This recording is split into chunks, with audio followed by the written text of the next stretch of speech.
I was delighted to welcome the wonderful Doug Cifu to an episode of Stratospheric Leaders.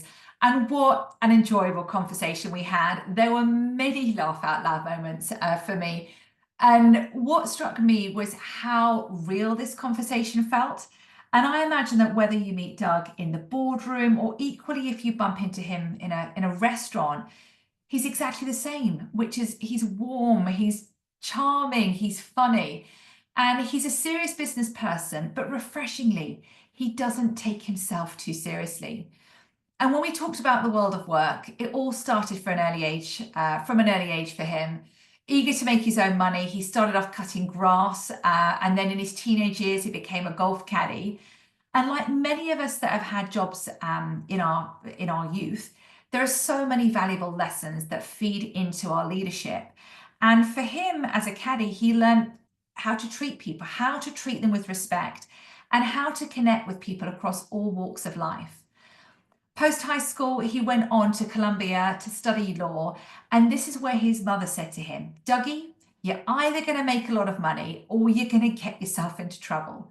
Fortunately, he chose the former path.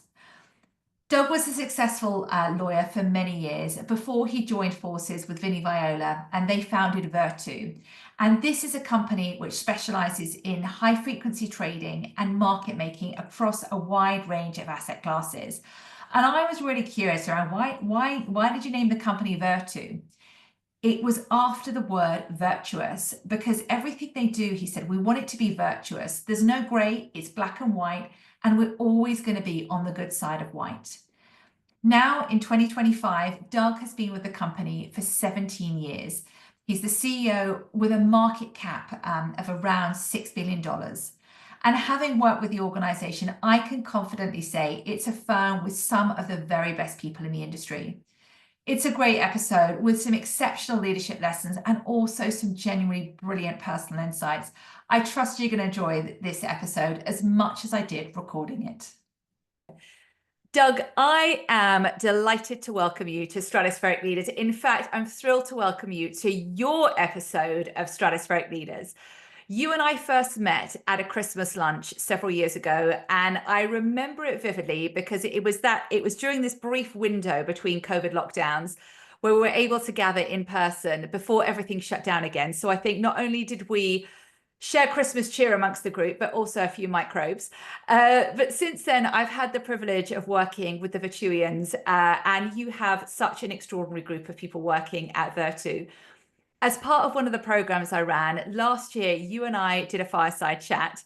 And as I shared with you at the time, it was packed with such powerful lessons, rich insights, and so much humor. We talked everything from markets to hip flexes, your daughter calling you cheap. We talked about sweater vests. I mean, we covered a whole range of topics.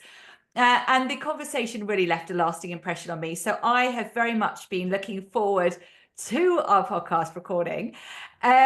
And so I would love to, I always do my prep and we know each other really well, but I was Googling you and there's all about the Florida Panthers, there's Virtu, but yeah, again, you're a private person as well. So I was going to ask, well, not going to ask, I'm going to ask if I was to Google search you, what's one thing I wouldn't find out? What's a lesser known fact that people wouldn't know about you? Wow, that's a great one. I would say, and my wife would disagree with that I actually think I'm a terrific dancer, which is, and my wife actually, yeah, it's one of those things where like, she says you're a great dancer, but you're all about yourself. So I like just having fun. So she's like, I'm like an afterthought. In fact, one of the, so I've been married for 25, almost 26 years. And when we first started dating, we go to this wedding. It's at the Metropolitan Club. I don't know why I'm telling you this story, but it's like a funny dance story. And this is like, we'd been dating maybe like 3, 4, 5 months. And it was like her best friend was getting married and she's in the wedding party and she's kind of rolling me out. And it was like a big Jewish wedding. I'm not Jewish. And she was concerned, blah, blah, blah, all the nonsense and BS that people worry about. My wife used to worry about. So she's like, don't drink that much. And I was like, all right, that's like putting like meat in front of a dog. Don't ever tell me not to do anything. Long story short, she goes off with the wedding party. She comes back. I don't really remember this that well. And I was hammered and I was kind of like, I'll say dirty dancing. It wasn't like inappropriate with the groom's mother, Mrs. Miller. And she was like, what in the, so that was literally the only fight we ever had because she was like, what are you doing? And she tried to cut me off from drinking. Long story short, she got over it, and we're still married 27 years later, I guess. So there you go. So she did marry you. So I love the fact you like having fun. And I'm sure that is a golden thread that's run through your life. Yeah, like I don't want to say I don't take myself seriously because I do serious kind of business things, I guess, but like I kind of am who I am. I just figured out a long time ago. I don't know, it probably was my upbringing. I had a fantastic mother. I'm not just saying this because you're a great mother because I've met your children. It's 98% the mother, right? And so I had a great mother, 2%, the guys, you got to be there, provide, kind of keep the kids in the fairway a little bit, but the mother's doing everything in the fairway. I'm a golfer, so I use golf analogies. And so I kind of figured a long time ago when I started business, like I've always had like kind of a personality, if you will. And so I was like, I can't really change who I am. I just can't. I'm not a great ass kisser. I'm not a good, I have a hard time being super phony. And it was hard. So like I started as a lawyer, and I was like, all right, if I'm skilled and people, most people like me, some people can't stand me, and at the end of the day, you just can't worry about it. You got to control what you control. So I don't really worry about like what the world thinks of me, if you will, and I just want to like, live every day and be happy, and run my little firm and go to hockey games and be happy, and hopefully play like some nice golf with friends, and that kind of stuff. Just keep it simple. And what you said there about personality, because I think as leaders ascend, like IQ is table stakes. It is about personality. Yeah. We're in the business of people. You want to engage people, Yeah. and equally, you want to have fun in life. Like life is the journey. Yeah, it really is. And I really actually like people. I like meeting different people. I mean, that's like one of the best things about the job I've had for the last 17 years, like starting and running this little firm called Virtu Financial. It's first of all the colleagues and friends and partners I've had over the years, and do still have at Virtu, and watching them grow, and like, Cindy, who you know very well, our CFO, she started when she was like, this big and 12 years old, and kind of a sheepish, like, junior accountant. And now she's the CFO of this public company. That's pretty cool. And people from different cultures, different places. I love when I take an Uber. I always talk to the Uber drivers, like, and I ask them where they're from. And we talk about like Kazakhstan or like Georgia, the country, not the state, and I learn like a lot about different people and their backgrounds and like, whatnot. I just think it's like kind of part of the joy of life. Yeah, I remember a leader once said to me, "Be interested and be interesting." And Yeah. that "be interested," he said, it sets you apart when you're curious about others. You want to learn. Yeah, and I'm saying this, and I'm not trying to be like, the everyman guy, but like frankly, I've had much more interesting conversations with like caddies and people working in my house, or like, landscapers. I used to be a landscaper when I was a kid, or Uber drivers, than I have like, really uptight businessmen and billionaires who like just bore the shit out of me. Like I don't have like a ton of like, the master of the universe kind of friends. I never got that. Like these guys like seem to like all socialize with each other. It's like they're not that fucking interesting. Oops, sorry, Chris. They're just not No, that no, we can interesting. swear. Yeah, and like everyone's like, oh, I got this house in the Hamptons. I'm on the board of this. It's just like, ah, forget it. I don't want to do any of that crap. Keeping it real. And look, Yeah, you mentioned 17 years at Virtue, and I know you were in law before that, but I want to rewind even before that. yeah. The young Doug Cifu, what was his first ever job? Well, it's a great question. I had a number of, I was self-employed first. Depends what you ask. So like I was always fascinated by money because we didn't have a ton growing up. I grew up very comfortable. My dad was a electrical engineer. My mother was a nurse that worked at night. So like two salary home, and but they had to put three boys through college and then graduate school and pay for all that kind of stuff. And that wasn't really that easy in the 1970s and the early 1980s. And I had two brothers that went to college and graduate school, and they paid for everything. I never had any student loans, right? So like I was always very eager to like make my own money and have my own money. So I started literally, I loved cutting grass, and like I'm an Italian, so Italians love landscaping and stonework. I was shitty with stonework, so I gravitated towards landscaping. I still to this day, like I love trimming bushes and cutting trees. I'll tell you a really funny story. I meander and I'll come back. I apologize. When I first moved out to Short Hills, New Jersey, we moved to this like really fancy house, like this great house. I was a lawyer. And I didn't know any better. We never had a landscaper, and no one ever did anything. We were kids. We did everything ourselves. My father had 3 boys that he had built in help. So we get to the house, and it was a little overgrown. So I get like a tree saw and all this other stuff. I know how to do this stuff. So I'm in the front yard, like literally trimming trees, cutting the grass, and then all this stuff, like making it nice because it was my house. I'm proud of it. And my neighbor across the street, I hadn't met him, and I was probably dressed like an animal, like a slob, like I always am on weekends, and I was all full of stuff. So the neighbor pulls in, and I wait. I go, "Hey, how are you?" And the guy looks at me and goes, runs in the house because he thought I was the landscaper. What I learned is when you move to suburbia, you don't do any of your own stuff anymore. So anyhow, I digress. Now, 25 years later, I do have the landscaper, but I go out. Actually, the guy was cutting the bushes yesterday at my house here in Florida, and I went out and talked to him and like made sure he was doing it the way I like because I like an Italian. I love landscape. So that was my first kind of job. Then I was a caddy at the local country club that I never could belong on. I learned a lot of lessons being a caddy. I did not grow up in a country club, and some people were nice to me. Some people were like not nice to me. Like people were mean to me. I remember vividly one of these conversations. I was like 15 or 16, and the guy asked me what did I wanted to be when I go to college. I said, oh, I'm going to be a lawyer. I'm going to go to like Harvard, Yale, Columbia, Princeton, one of the Ivies. And he kind of laughed at me, and I was like, why is this dude laughing at me? That wasn't very nice. And I ended up going to Columbia, and here I am. So it was one of the life lessons. And to this day, I'm unbelievably, just because I like them generally, but I'm really, really nice to caddies. And my nickname at the club is called BT for Big Tipper because I always want to take care of, I always want to take care of caddies because I remember how people used to look down on me when I was a caddy. But then my first real job was at, you're not American, so you won't get this, but it was an American New York institution called Carvel, which is an ice cream factory. It's not just a store, it's a factory. And you made everything there.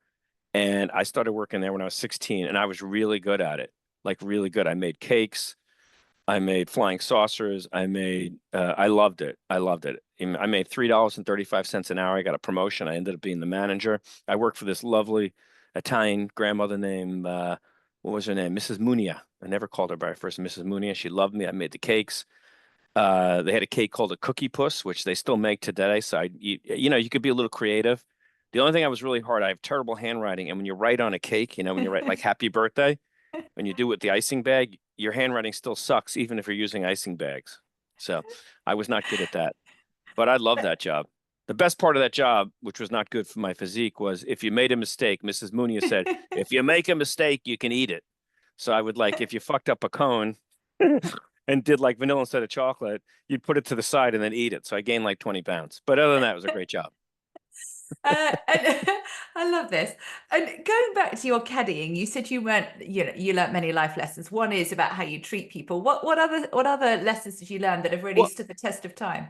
the other thing was really interesting, and I'm glad you asked that. So, like the way it works at country clubs is they have like a caddy yard, and they have like this generally disgusting building. Now it's nicer, where you sat in. And think of this: I was like a 15 or 16-year-old like white kid, and this was in Syosset. So the name of the club was called Woodcrest. It doesn't exist anymore. It was kind of a high-end club in Woodbury. I'd ride my bike there, but the other people, and there were a couple other kids there, but there were a lot of like adults that were caddies, and this was not like the higher end of society, if you will.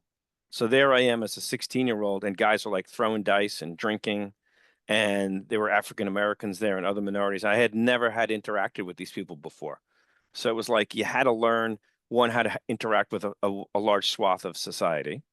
And then the other Yeah. thing is that then you went on a golf course and you had like, rich people that I'd never really interacted with, that, from the area, that you had to like be an adult with and kind of interact with. And like, some of them didn't want you to talk, some of them would engage you, some of them were super nice. So I learned like a good life lesson on how to deal with people from like, the bottom of society up to like, the back then doctors were like the most prominent people, and there were some Wall Street people at this club. So these were like, other, forms of humanity for me. I'd never met anybody, I grew up in a very kind of not blue collar, but a very like basic, family oriented place where nobody had like a ton of money like that. So it was like these people that had like monies and drove Mercedes and all that kind of stuff. So how do you like deal with, that large swath of society Yeah. So and I suppose people? you learn how to deal with different people, and I Yeah. and you went like law was you mentioned you went to Columbia. What was it about law that interested you? What was the Um, It was a little bit, I guess it's my personality. My mother said to me, and I've said this to people before, like when I was, young, and she was unbelievably supportive. So I could just like do what I want. No, I didn't run like wild, right? I was a great student and whatnot. So like, but she said, Dougie, she was calling me Dougie, you're either going to make a lot of money with that math or you're going to get in a lot of trouble. And both, kind of both have happened. And it was like I was always like very verbal and like, kind of almost had like ADHD talking to people and being like, having a personality. So I thought at first I thought, and I was a high school debater. I don't know if you have that in England, but we had like Yeah. it's a kind of a big deal here. And I was pretty good. I was president of the debate team, kind of a geeky guy, right? I went to states and the nationals for it. I won some trophies. So I thought I was going to be like a courtroom lawyer, kind of like Clarence Darrow or something like that. And then when I got to law school, I was like, oh, these litigation people are just angry all the time and arguing about like nonsense. It was too much agita, too much stress, too much just being angry about nothing. And being a business lawyer or a corporate lawyer really, really like fit my skill set. It was like, intellectual, you had to be smart, you had to study, you had to like really know the law, you had to keep up with the case law, but you had to interact with like, high-end clients, private equity firms, big corporations, individuals, on sophisticated securities. I did everything in mergers and acquisitions, bankruptcy, intellectual property, tax, all that kind of stuff, and give advice. And then you had to go interact with, an adversary who was on the other side of the transaction, whatever it was, and get along well enough with them to be in, but come to a compromise that both parties could accept. Right. So it really kind of fit very nicely into what I thought I was good at. And so what was the defining moment then when you were in law for a period of time that then was like, I'm going to leave, you co-founded Virtu. Yeah, no, I never had any intention of leaving. I was very, well regarded at the firm. I won all these idiotic, awards that lawyers give to themselves, like super lawyers, and I was in all these books and, I was like private equity lawyer of the year and all this bullshit. Right? Like I was on the management committee of Paul Weiss, which is a great law firm. It's been in the news recently, but a great law firm. And I was a corporate lawyer making a good amount of money. But I had this client named Vinnie Viola that I had been referred to by General Atlantic Partners, which was my big client, Bill Ford, who Yeah. I owe a lot of my life to Bill Ford. But so Vinny needed a lawyer. General Atlantic had invested in the New York Mercantile Exchange, and Vinny was chairman. So Vinny called up Bill Ford and said, "Hey, who was that? That loudmouth guy?" He didn't say, "Who was that guy that represented you? If he's good enough for you, he's probably good enough for me." And that's how I first met Vinny. And I was his lawyer for 3 years. He had a couple very significant, like personal, business matters that I helped resolve them for. And when you get into like the trenches with an individual client, like it means the world to them, right? It's not like I'm representing some big company and if they make or lose, $500 million, yeah, it matters, but it doesn't really matter. Like this was Vinny's life. And so I had a bet of, bet the company litigation, if you will, or situation for Vinny. And I did a really, really good job. Partly because I was a good lawyer, but partly because I was really into it. When you represent an individual and you really like the person, you're sort of super motivated. Like I'd make a lot more money doing some deal for some private equity firm as opposed to, representing Vinny. But, we really clicked on a personal level, both Italian Americans. We have very similar kind of views of life. We both like sports and this and that. We both have, family and, he's a West Point grad. I love military history. So we just had all these like, common interests. He's very different than me, but we really clicked on a personal level. And I'll say this: he must have seen something in me, and he said to me after like a couple of years of me being his lawyer at Paul Weiss, "Hey, Doug, you're wasting your effing time being a lawyer. You're really smart. I want to start this business in New York, and it's going to do, X, Y, and Z." And he described what Virtu was going to be and what it is today. Right. So I was like, it was one of those moments in life where I was like, and I'd never really thought about leaving Virtu. And we always like, I think lawyers are always like, look at their clients and say, man, I'm freaking smarter than this guy. I should be the guy making all this money and I should be the client. But it's hard to like transition.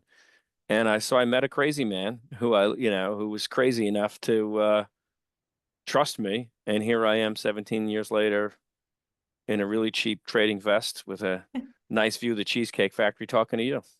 So life comes at you fast.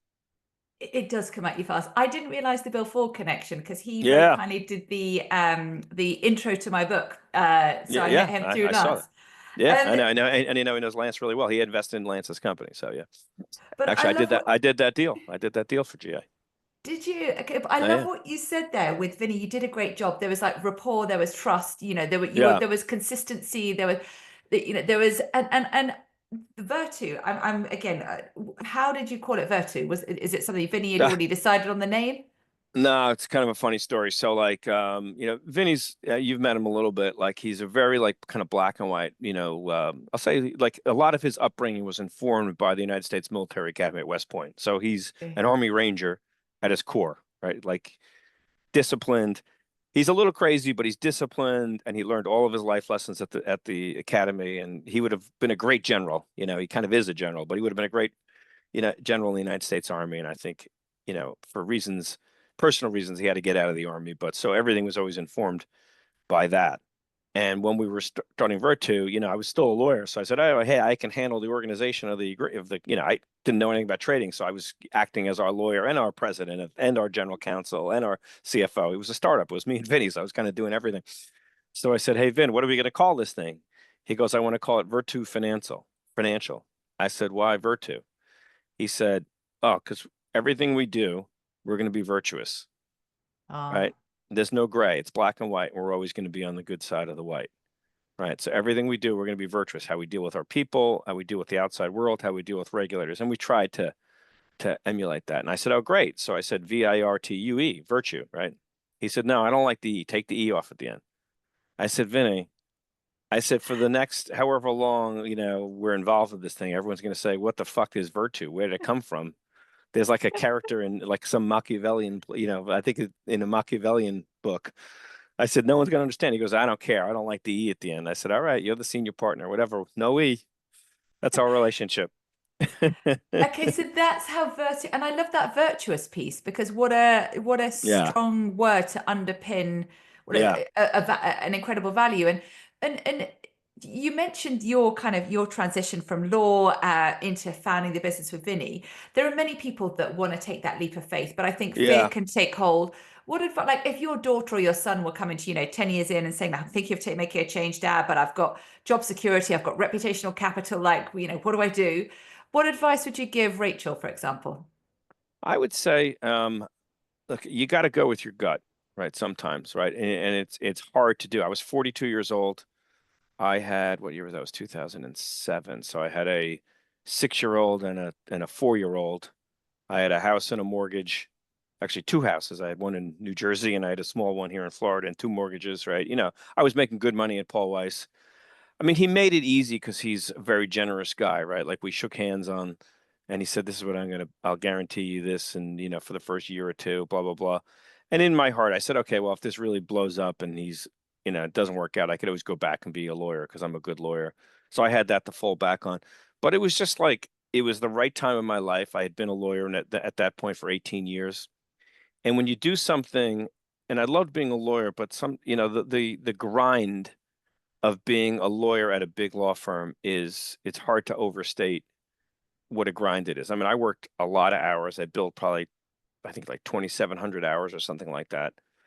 My last year at the firm, and you're always like worrying about the next thing that you have to do. So you'd be working in a deal that closes, and like if you don't have another 10 deals lined up, you know, you're out of business, right? And so I was a partner, and I wanted to be successful. I was on the management committee, so it was a lot.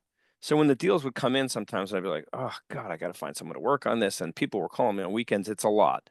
So there was that, and it was just and I want to say this in a way that doesn't sound incredibly egotistical and arrogant. I've been accused of that, particularly by my wife and my children. Is I did look at the universe and say, I'm pretty smart. I don't mind making decisions. I'll say balls. Can you say balls on this? I have You can say balls. both, yeah. I get along with people. Like, I don't know anything about financial markets, but I've always thought I could run something or at least be like in on the business side of things. And, a lot of my work as a lawyer, I had paid like window dressing to like, what the hell the client was really telling me. But at the end of the day, I was kind of making 99% of the decisions anyhow. I was just charging by the hour as opposed to being the principal. So I always thought, geez, I could do this. And I met the perfect partner for it, right? He was, I'll say, bold. I was going to say crazy, but bold enough to think that a smart, loudmouth, arrogant, big firm lawyer could transition from that to like starting. And we were literally like two guys in the garage. It wasn't the garage because it was the Waldorf Astoria because Vinny was a successful guy. But it was definitely like a change. And the hardest thing is like, when you have a job, and like every month or every quarter, whatever it is, or every 2 weeks, you get a paycheck and money comes this way.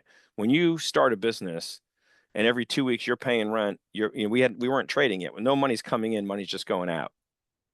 And it wasn't like my wife was panicked. I had a lot, I was a good saver and whatnot, and Vinny was going to be fair to me, but it was definitely like a risk, if you will, but it was a calculated risk. So what I would say to people is like, always keep your eyes open. Um, Never be an asshole. If I had been an asshole in that transaction that Vinny was on the other side of the table, I'd be sitting at Paul Weiss selling hours still, and I wouldn't be talking to you.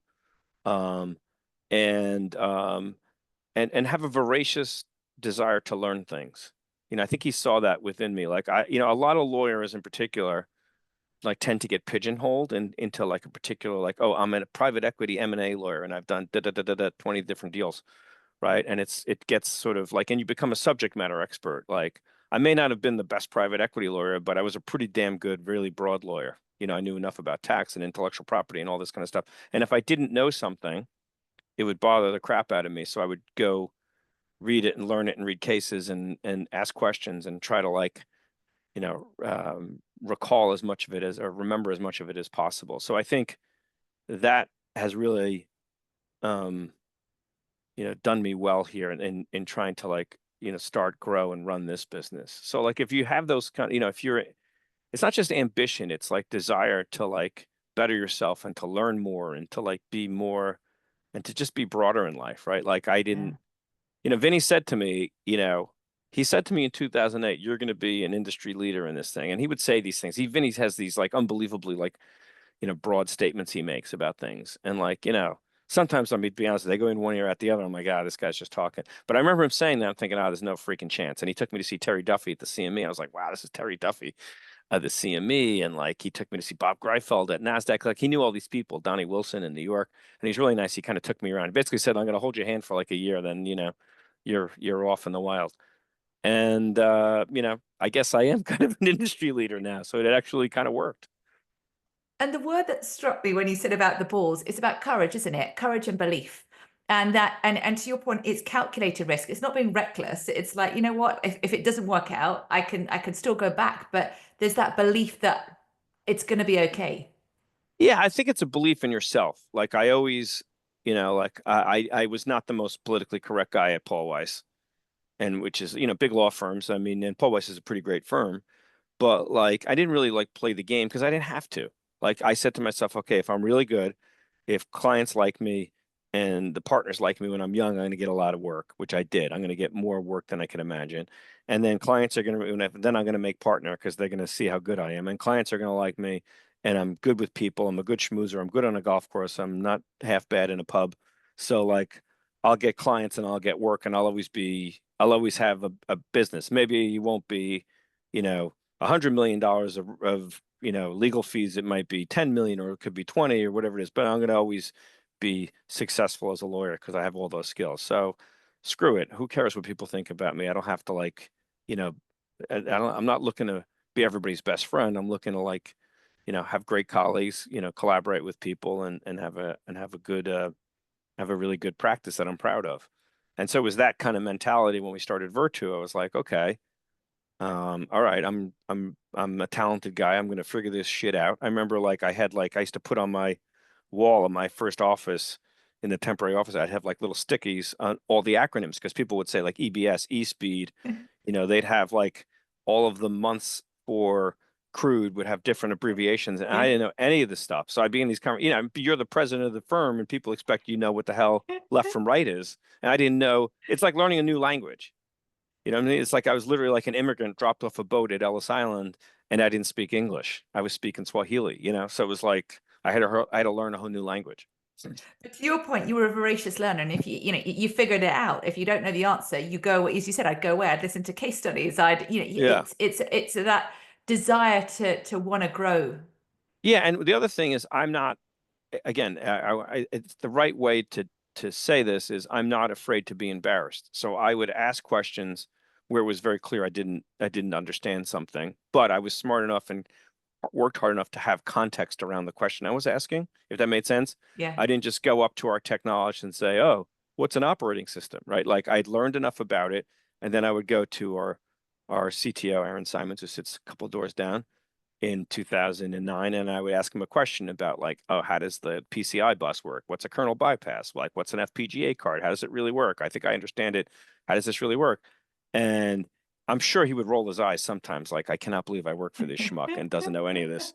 But he was a great teacher, and he would teach me a lot. And then I would like recall a lot of it, and I would, grow. And then I would read a lot of the stuff that our technologists did. So like, for a guy who is, I don't know what I am, a baby boomer, whatever. I'm born in 1965, right? Like who missed like the computer age, if you will, in this in a material way. Like when I was in college and law school, I didn't have a laptop. When I did my law review note, I had to go to like a room, the computer room, and like type it out, right? It was like we didn't have laptops, right? So, and to this generation now, our technologists, it's like an appendage. And so it's a different language. So to be able to interact with them on a kind of a peer managerial, but a peer basis, that's been a struggle, but a struggle that I'm willing to undertake. Yeah, and I love what you said there. It's, and it's asking the question, providing context. And I suppose the key thing, if you're asking the same questions several times, then that's when Yeah. it's going to irritate people. Yeah. And we referenced your daughter a minute ago, Rachel. Yeah. I haven't met her. I've met your wife, Melissa, who's fabulous. But you in our fireside last year, you spoke about Yeah. Rachel, who's a STEM graduate, or is a STEM graduate, working at a PE firm. And I was just curious because I've worked with a lot of your female leaders. By the way, they're no longer called PE firms. They're alternative asset managers. Alternative asset managers. Yeah. Sorry. Yeah. Okay. They do more than private equity. Anyhow. And what have you learned from her around what it means to be a female in the financial services world today? Because things are shifting pretty Yeah, quickly. things are really, really shifting. I mean, obviously, I'm incredibly proud of her. She's just almost like, and as is my son too. But like she's always been like she came out of she literally came out of Melissa and like was like ready to rock and roll. I mean, at age 2, she was like telling me what to do, and I was like, all right. I think at age 12, I gave up parenting because I was like, all right, she's smarter than me. She's got it all figured out. I remember a funny story when she was in high school, when she allowed me into her very, very messy room one time, and I see on the floor like a book like AP statistics. I'm like, I call her dude. I'm like, dude, you're taking statistics? She's like, yeah, why? I said, because that like we do a lot of that at Virtu. So I start leafing through. I said, wow, this is really interesting. I said, I had no idea you were doing this. I said, what else are you taking? Like that was like our relationship. Like I wasn't like an absentee father. I think if you asked her, she would say, well, I'm a great dad and we have a great relationship. But like she was just so driven and so like, uber focused on getting on. She was just so results oriented. It's just shocking to me. I remember when I was her age, 17, 18, I didn't have my shit together nearly in the way that she did. Like she wanted to get herself into Yale. She did it 100% on her own. She took 16 AP tests, 16, and got 5s on every one of them. Did it all on her Wow. own. Never had a tutor, never did any of that. She was just like, and she wanted to go work at this large alternative asset manager that starts with a K in Manhattan right out of college. And she got that job. So I do think the world has changed dramatically from when I was applying for a job or my wife was applying for a job. I mean, I kind of looked at law firms even back in 1990 when I was looking for a job. I'm an Italian American. I said, I don't want to go to like a real white shoe, waspy kind of firm because those people are so different than me. I didn't know anybody named Trey or had like, initials or, the third or the fourth behind their name. I wasn't a country club guy. So that's why I went to Paul Weiss because I was like, it's an old schmata firm. They'll accept me for who I am. So the world's changed dramatically. I think the firm in particular she's at has a number of like, female role models, and within her group, there are a number of like, mentors and people that she works with. So it's much more egalitarian, if you will. And so I don't think that was ever really an issue for her. I think the world has changed pretty dramatically. And I've tried very much, and you know the story of why we started the Wintern program and why I was excited to meet you is because I looked at, we bought a couple legacy kind of Wall Street firms, and they were very, very, very much skewed towards males in terms of their population. And I was like, my daughter had just started at Yale. And I was like, well, wouldn't it be cool if we had like undergrad, like, freshman and sophomore young ladies that were STEM students that didn't quite know, or maybe would be intimidated by Wall Street or whatever it was, because it's definitely, the kind of frat boy bro trading culture. If we brought them in and gave them just like a taste of Wall Street, like, that would be good for them. And I'm doing a good thing for the universe, but also hopefully they'll come back as interns and then employees. And we have a number of them now, they're employees. So she was my inspiration behind that. I always treated her and my son exactly the same, and I always encouraged her to go into business. And the cool thing now is that she works in private credit. And 100 years ago, when I was at Paul Weiss, I did a lot of private credit. I did a lot of structured credit. So now, like, I've gone from being the, obnoxious, overbearing, like, leave me alone dad, who she kind of acknowledged I had a good career, but was like, she was, I'm sure, proud of, but like I was embarrassing. Now we can talk about transactions and covenants and interest coverage ratios and how you calculate EBITDA and like, and what, how you calculate SOFR and all this kind of stuff. And like some of the structured stuff she's doing is like, has got significant legal issues associated with it. And it's amazing the breadth of stuff that she knows already. It's really incredible. Like, and then I'll shut up. And this isn't just about Rachel. It's about the I would say the maturity and breadth of understanding of some of the young people that I've interacted with through this Wintern program and even the intern program just astonishes me. It's maybe because they're a lot smarter than I am and they grew up in households that encouraged it as did mine. But I do think it's access to information and technology has enabled 17 to 22-year-olds or 23-year-olds that have a proclivity to wanting to learn this to to just be so much more accelerated than I was. I mean, when I was a sophomore or junior in college, I was like, I worked in the parks department in New York inspecting hot dog carts. Like I thought it was the greatest job in the world. I made $7 an hour. It didn't even occur to me to try to go work like at a financial services firm or anything. I didn't have a suit. Like I didn't know, as my father would say, I didn't know my ass from a hole in the ground. So it was like, anyhow. I work really closely with you and Virtu, and what I'd say about your internship programs and your winternship, is it wintership? I always get it pronounced. Winternship, yeah. Winternship. It gives those coming in such a platform to experience what it's like to be in the markets, because we can read everything conceptually in textbooks but actually nothing quite replaces the experience of it. And when you were speaking about Rachel, I think one of the the difference that makes a difference when you look at grads is a set of attitudes. And you talked about her drive. That is something that's within your control. And I think it's what are you bringing? And that I mean, I hope my children have that drive. That I think they're boys. They might need a bit more of a different I was going to say a stick approach, but I'm not saying I'm going to, but but if I like, they need, as my father would say, they need a kick in the ass. I mean, girls are a lot. I have one of each. I love my son dearly. He's working in Wall Street. He's a great kid. He's super smart. He's he's figured it out. He's super motivated. He's going to do great as well. He's a great golfer, and a really, really good baseball player. But like, he's need a little more motivation, primarily from his mother around like schoolwork and this and that. I mean, their default in life is like, video games, talking smack with their friends and like, eating bad food, right? Women, it's always funny like this. Even today, like, my wife will be with like friends and I'm like, what are you guys talking about? And like, oh, children, this and that. And then like, you go out on a golf course with a bunch of guys. What are you talking about? And you can imagine what we talk about, right?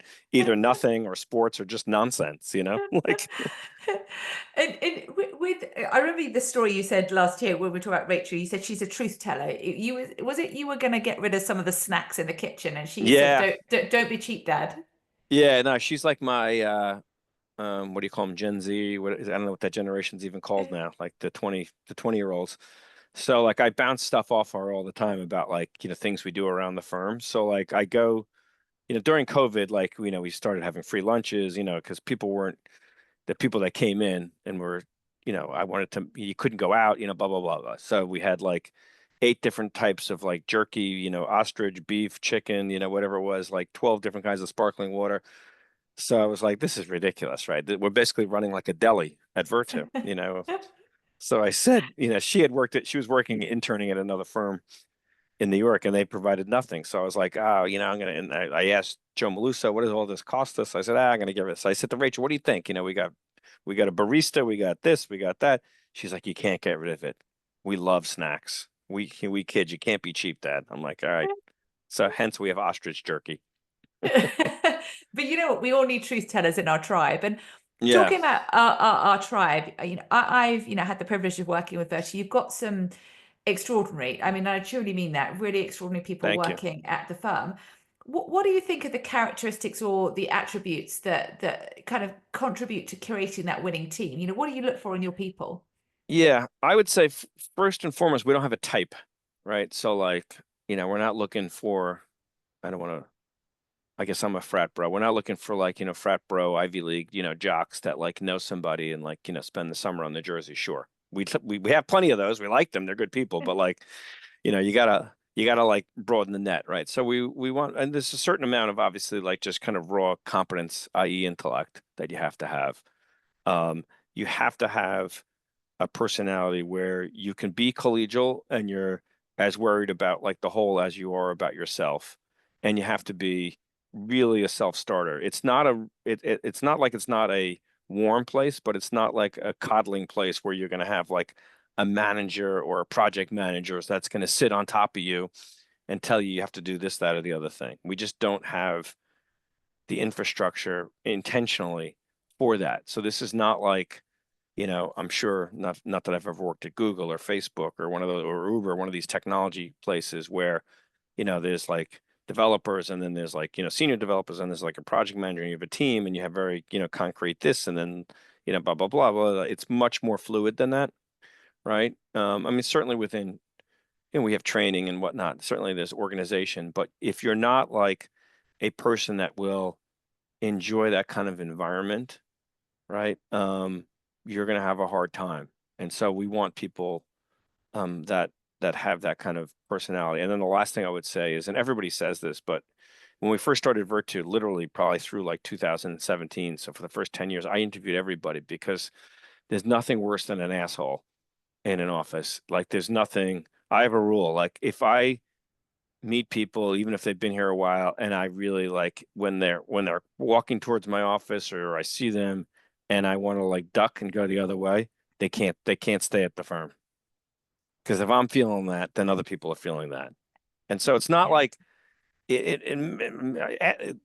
calling them assholes is probably the wrong thing. They just don't fit in, right? Like maybe they're too self-centered. Maybe they're annoyed because they want to be at like a payout firm. And if, their desk made $12 million, they should make $4 million, that kind of crap that goes on at hedge funds and other places. Like that's just not Virtu. It's not what we're all about.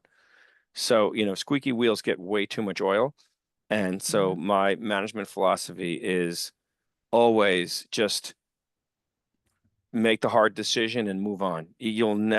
I've never regretted a single decision I've made. I don't regret any decisions, but particularly like personnel decisions. You'll survive. You'll survive. Yeah. When people come to us and say, I got an offer from so and so and I'm leaving and they're paying me 40% more, 50% more. You know what I say to them? I say, God bless you. That's a great decision you've made. And I wish you and your family nothing but the best. I never bid against people because I'm like, you know what? Like, there's nothing wrong with that. Like, in the rare case, if I think we've made a mistake and we've undervalued somebody, I would do it. But that's happened, less than the fingers on one of my hands in the last 17 years.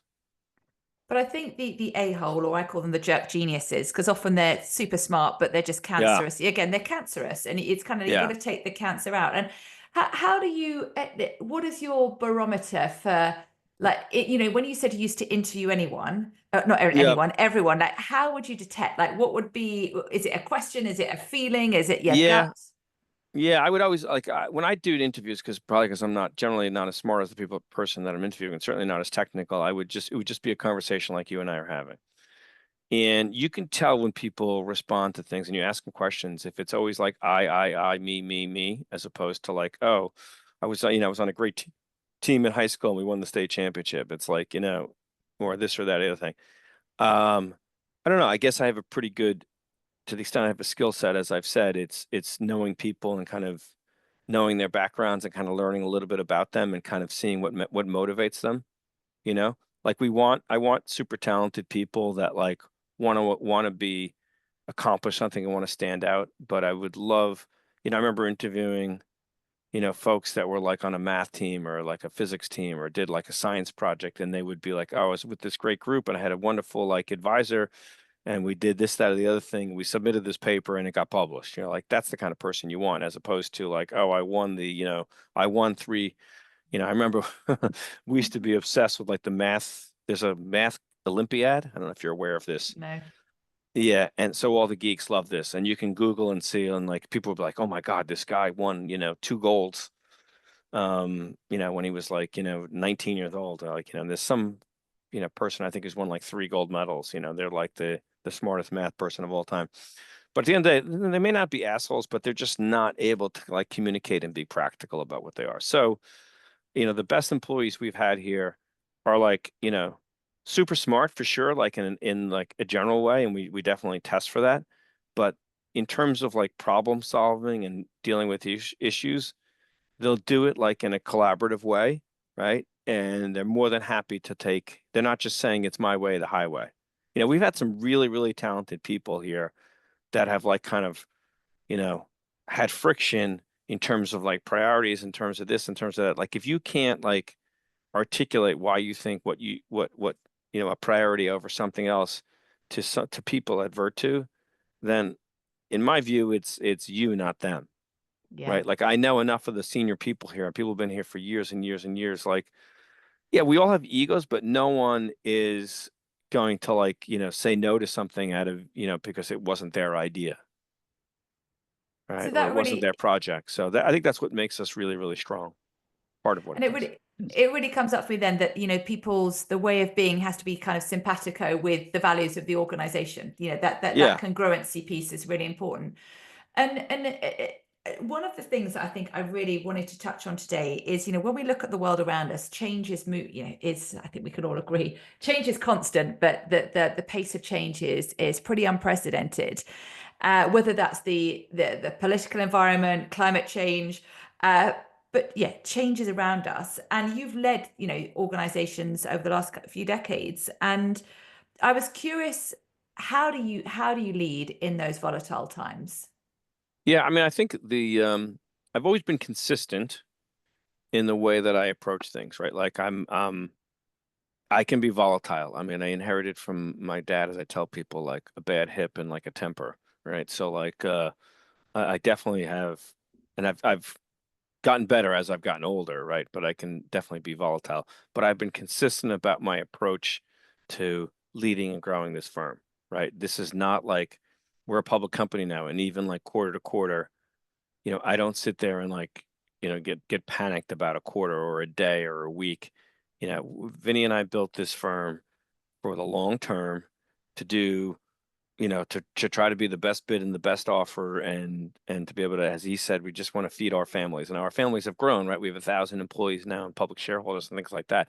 But the original thought behind this firm was like, hey, if Vinnie and his then 3, and now he's got 9 grandchildren, if his family are comfortable and me and my 2 kids are comfortable, then we've satisfied ourselves, and we that was a very simple kind of ambition. So like, don't do anything expedient, don't take risk, don't go out of your comfort zone and like hire people that might make money in the short term but would ruin the culture. Don't go into products and services that aren't consistent with kind of what our central mission about being a market maker, right? We've made 2 material acquisitions, and they were both very, well thought through, excuse me, and highly strategic in terms of growing our strategic remit, but certainly consistent with our core philosophy, right? So I think what ends up happening with a lot of CEOs, particularly a lot of public company CEOs, because they have pressure on them to perform and grow, and they worry about stock prices and all this kind of stuff. They do things that are just like, not core or fundamental to the firm and do things that are that don't make a lot of sense, frankly. And so, like, I think if there's a benefit to there's many benefits to our partnership and to Vinnie being our controlling shareholder. It's enabled me as the day-to-day leader to be much more measured and consistent about what we do. We've had great quarters, we've had great days, we've had down quarters and down years. I'm not sitting here worried about my job.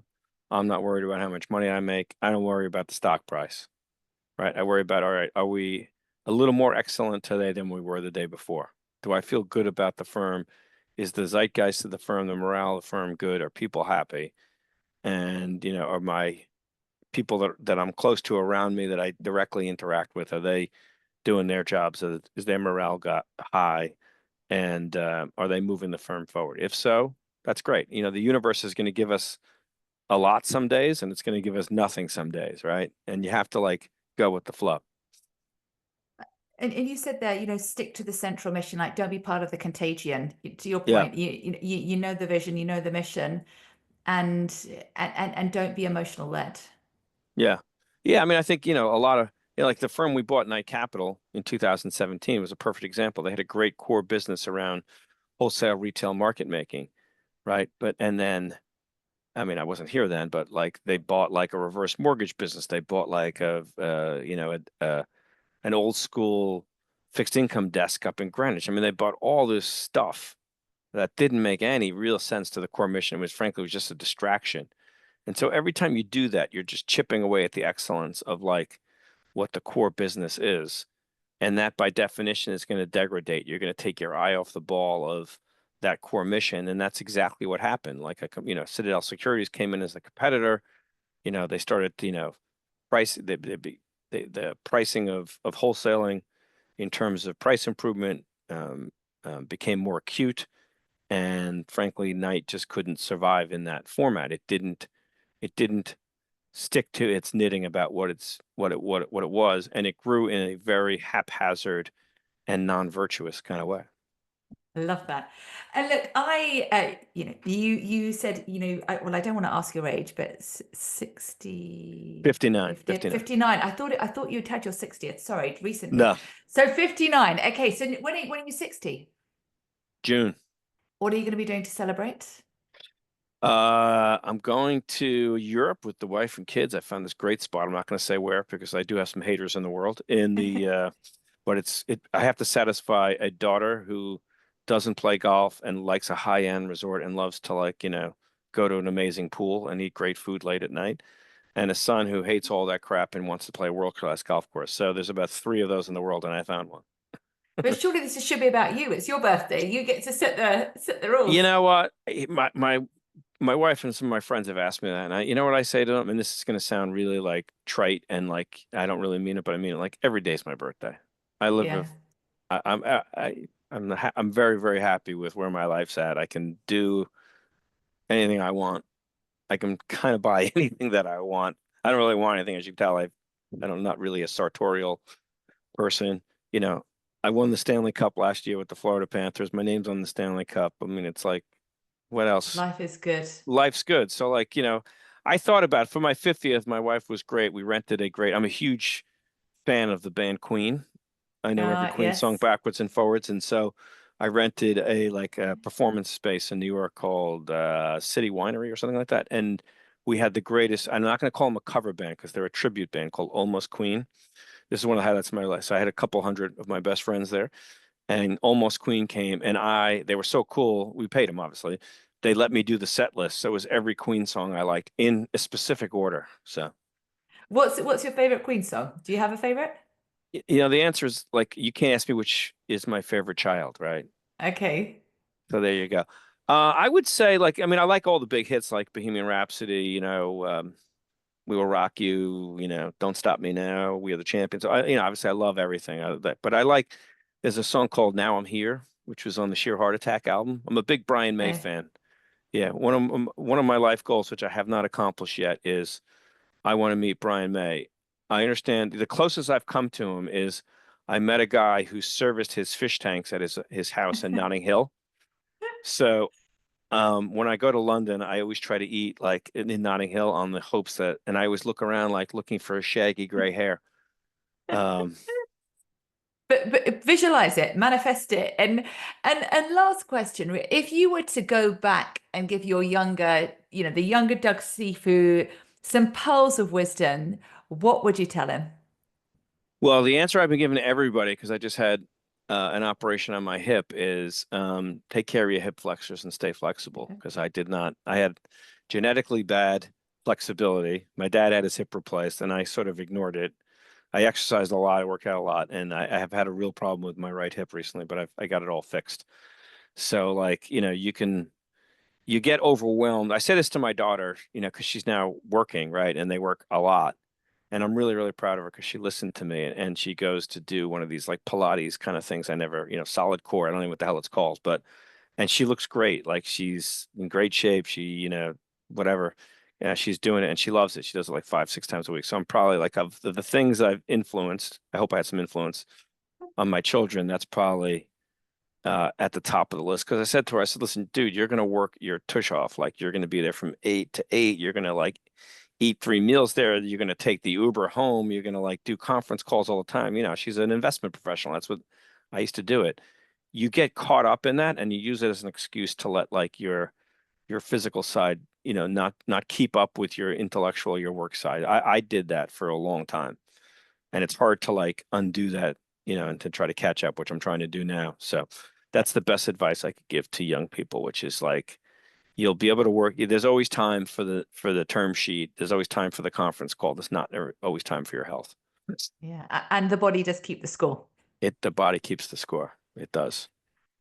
Well, look, thank you. I have laughed through this, as well as, there's so many serious points on the leadership lessons. You just bring such joy, effervescence, and incredible energy to all the conversation we've had. And I'm excited for people to be able to listen to your lessons because I know the impact it's going to have. So thank you. Well, I thank you very much. I greatly appreciate everything you've done for the firm because I've got nothing but great feedback from my colleagues, and so you've positively influenced a lot of great people at Virtu, and that means a lot to me. So thank you.